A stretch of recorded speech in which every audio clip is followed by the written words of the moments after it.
Hey out there. Welcome to your next edition of Spilling the Tea with Dr. T, where we're not about gossip or slander, but we aim to share the truth that will inspire, encourage, uplift, and hopefully add positively to your life in some way, and especially to point you in the direction of Jesus Christ, who we as Christians believe is Lord and is the answer to complete fulfillment and freedom in this life and the life to come. Hope you all had a wonderful Labor Day. I did. I really overindulged in eating the entire weekend, but really enjoyed some wonderful time with family and loved ones. And I hope you did too. And for those of you who may be watching or who will watch, who may not know what Labor Day is, because I said I believe in faith that this platform, this vlog, is going to expand not only to Christians but to non-Christians as well, and people outside of the United States. So for those of you who may not know, for the United States, Labor Day is often the first Monday in September, and it was a holiday that was originally created to celebrate the labor unions of the past. And so back in the, I'm going to say late 1800s, early 1900s, these labor unions formed. And because of their efforts and their accomplishments, we have better labor practices and labor laws in place for those of us who work. So Labor Day is really a celebration of not just of those labor unions, but for people who are laborers, which honestly, that's probably 95% of the United States. So we always look forward to this holiday. We are thankful for the labor union movement and how it has helped to progress and add to the U.S. economic workforce. There's much work to be done, but because of these efforts, we've come a long way. So funny enough, although we had Labor Day yesterday, and Labor Day is a celebration of labor and workers, I actually wanted to talk about something that is the opposite of that. Today, I wanted to talk a little bit about rest, the idea of rest. And I actually preached about this a couple of weeks ago, and God has been really reiterating this in my spirit because he's talking to me more about rest. So I just wanted to share some insight with you. For some of you, as I always said, this may be the first time you're hearing some of this. For some of you, it might be that you've heard it before and you need to just have it reiterated to you at this particular time. It may be that you've heard it before and you may receive it a little bit differently from me than you would have from someone else. Or maybe this is your first time hearing this. So either way, I hope that it blesses you. So I wanted to talk about rest, as I said, and I wanted to specifically talk about Sabbath rest, the Sabbath rest. And really quickly, again, for non-Christians, the Sabbath is the Jewish holiday or the Jewish day of rest for a 24-hour period. And it is, as I said, it originated in the Jewish religion. You hear about the Sabbath originally for our Bible, the Christian Bible, the Old Testament. It's a 24-hour period of rest. And Jews typically celebrate the Sabbath from Friday sundown to Saturday sundown. So outside of the Jewish culture or religion, there are actually Christians who observe the Sabbath faithfully. And you may have heard of Seventh-day Adventists. I know Seventh-day Adventists. I have people in my family who are Seventh-day Adventists. There are Seventh-day Baptists. There are Seventh-day Pentecostals. So basically, these denominations celebrate the Sabbath from Friday sunset to Saturday sunset. And then even outside of Christianity, there are other religions who may not call it a Sabbath, but other religious groups that practice or observe a day of rest. So rest is important. And then there are churches who may not necessarily observe a Sabbath from a Friday to a Saturday, but maybe on Sundays observe the Sabbath rest. I'm not here today to get into a whole debate about whether we as Christians should still observe the Sabbath based on the biblical definition and what day we should observe it, because that is literally a whole a whole debate among different Christian groups. That's not my point. But what I do want to talk about is the idea or the concept of rest and the Sabbath rest. Because I do believe that the idea of rest and a Sabbath rest in some way is important to God. And I know that because the word Sabbath is mentioned about 172 times in the Bible. And that's in the Old and New Testament. So when you hear God, or when you see a theme that is running through the Bible consistently like that, it means that it's important to God, it's on the heart of God, and then we should take it seriously as well. So I want to talk about not the specifics of a Sabbath rest, but the idea or the concept of rest and why we should take rest in some way, shape, or form. So when we are talking about a Sabbath rest, this is really doing that, taking a time of rest. We are so accustomed to, especially in Western culture, like American culture, some of the European nations, Australia, things like that. We are used to going, and doing.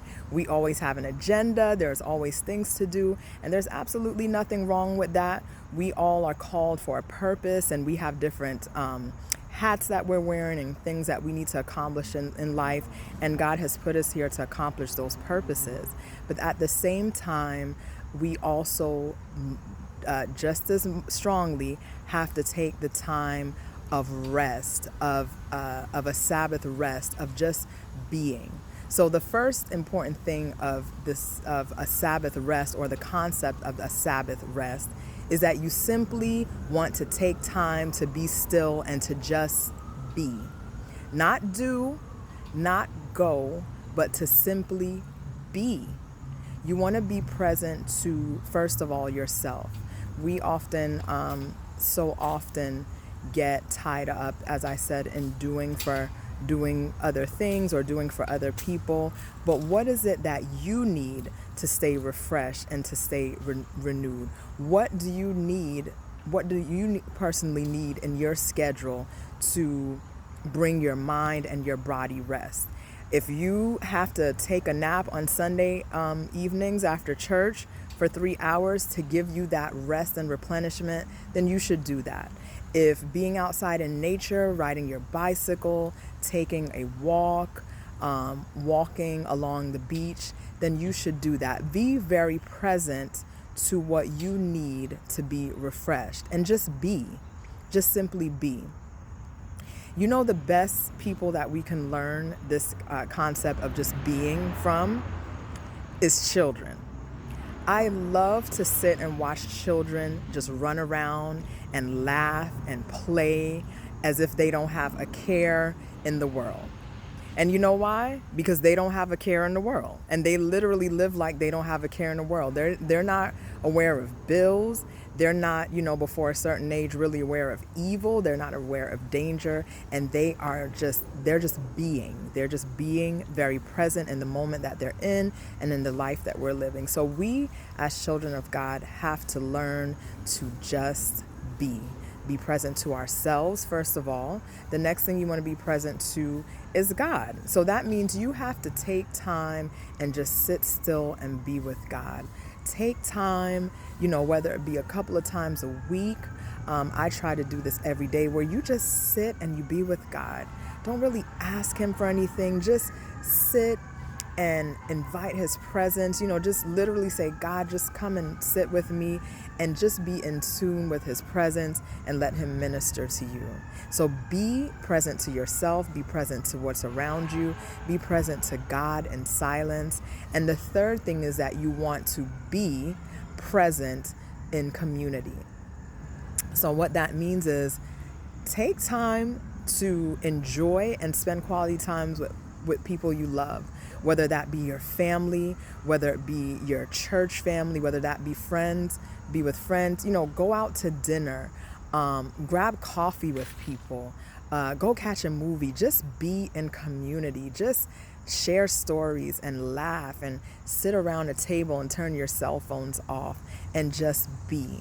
Um, and you will find how that refreshes you so much. So one of the important concepts of, just to reiterate, of a Sabbath mindset is to simply be.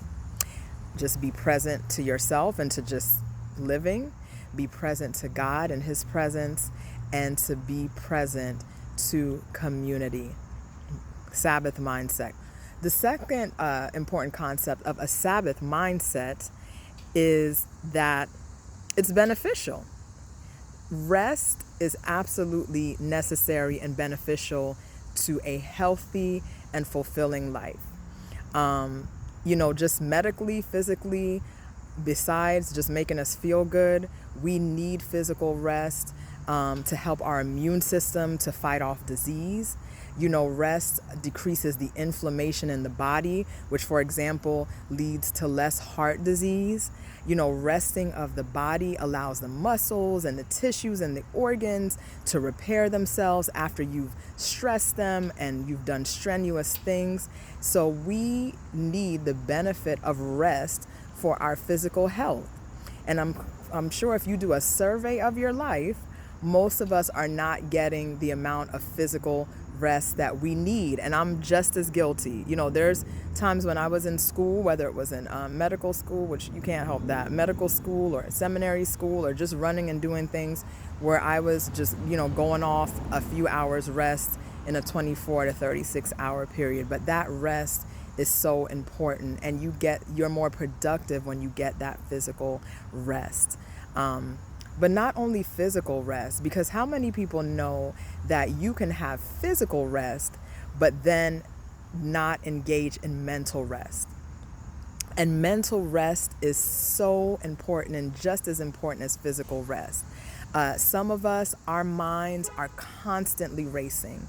Our minds are constantly thinking about the what if, or what do I need to do next, or having, imaginary conversations in our head, or just, creating scenarios. And if you're like me, if I don't catch myself or catch, my thoughts, my mind, I said when I was preaching, I can have a marathon mind. Like, my mind will go miles and miles outside of what it needs to be thinking of. But you also want to take that time to be intentional about mental rest, about controlling your thoughts, about if your mind is wandering off into worry or anxiety or things like that, literally just refocusing your mind on positive things and things that are good and things that are pure, as the Bible talks about. And sometimes mental rest may be getting counseling, and we shouldn't be ashamed of receiving counseling. We shouldn't be ashamed of using mental health resources.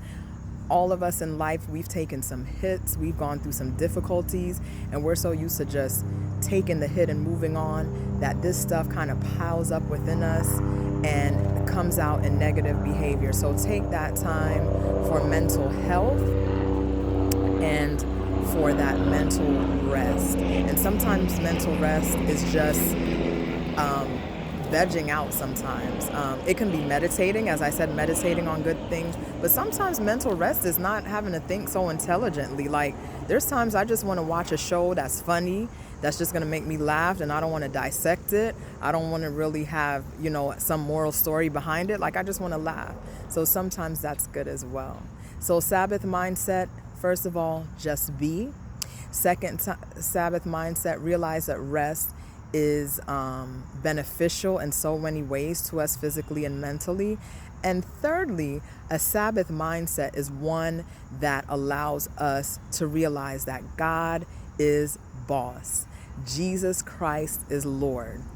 The Sabbath mindset says God is the boss. He is in control. And I know I keep bringing this up over and over again, and I will keep bringing it up because so many times in life, we try to take matters into our own hands. That is what 99% of stress is that we're worried about the outcomes of things and that we don't have control of them. And that Sabbath mindset, taking the time to rest and let God do what he does, is an act of surrender to Him and saying to Him, you know what, God, I realize that you're sovereign. That means you're in control and you are the boss. Nothing catches you by surprise. Nothing is too difficult for you. You're in control of all things and you mean the best for me. You know how I really began to understand the idea of the Sabbath and rest is when my seminary professor, Dr. Lois Shelrood, explained that when you don't observe a Sabbath rest, or when you observe a Sabbath rest, you're saying, God, I trust you to hold my world up, to keep my life in order while I sit down and take a rest. Because that's really what it comes down to. Do you trust God to hold your life up while you take this 24 hours or 2 or 3 days or however God leaves you to Sabbath rest? Do you trust God to keep things in order, to hold your life up, to keep your life running and together while you take your hands off and rest? Do you trust God to be God? And when I heard that and it really ministered to me, I actually do observe, or try to, I'm not always so good, but try to observe a Sabbath rest at least once a week. It's not necessarily a Saturday, it's not necessarily a Sunday, but I try to be intentional, and even if I have things to do, I will set those things aside and just take time to rest. Sometimes I just spend the day with God. Sometimes I may just go hang out with my God kids because, you know, kids just keep you young. Sometimes I go out in nature. Sometimes I may just binge watch on movies. I may just worship, you know, within my house. Whatever it is that that kind of refreshes me is what I do. So, do you trust God enough? Do you believe God enough? Can you humble yourself enough before God to say, I can just let my life be at this where it is for today, and God, I'm gonna rest and rejuvenate and do what I need to do to feel refreshed to keep going. So, on Spilling the Tea with Dr. T today, the tea is we have to have that Sabbath mindset. We're not getting caught up in the details of when, where, and how, but are you in some way, however God leads you, let Him talk to you, observing rest on a regular basis?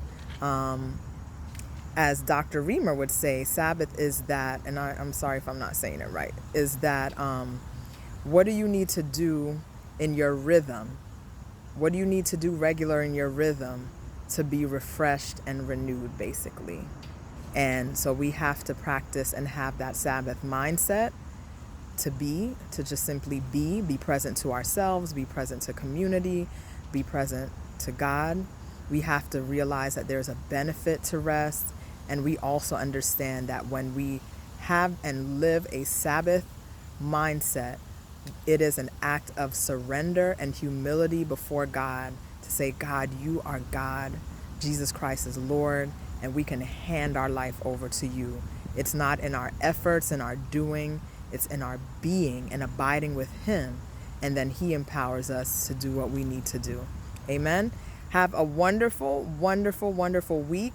This week, the New York kids are going back to school, so we pray blessings over them as they're going. I know school has started like in the South and in West Coast. I have family there. Those kids have gone back. So we're just praying for a spectacular year for all our kids, for their protection, for them to be walking in purpose, for them to know and to love themselves and to know their gifts and their talents. And for God to be with them. Have an awesome day until next time. Love you, and God loves you more. Take care.